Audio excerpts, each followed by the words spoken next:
Hi guys, on your Windows 11 screen, if you are seeing a floating language bar like this and you want to remove it, then let's see how to do it.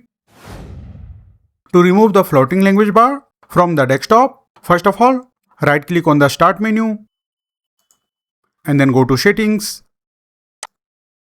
and then go to Time and Language Settings and here go to Typing and then go to Advanced Keyboard Settings. Now to remove the floating language bar from desktop, you have two options.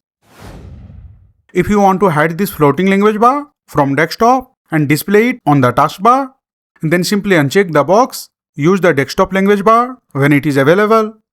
So simply uncheck it. And once you uncheck it, the floating language bar will be removed from the desktop and start displaying on the taskbar. Here you can see.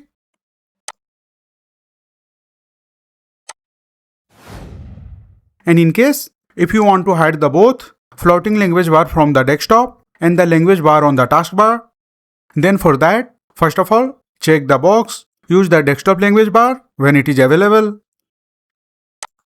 and then click on the language bar options. And now on the dialog box, go to the language bar tab, and from the language bar section, select the hidden option, and then click on the apply, and OK.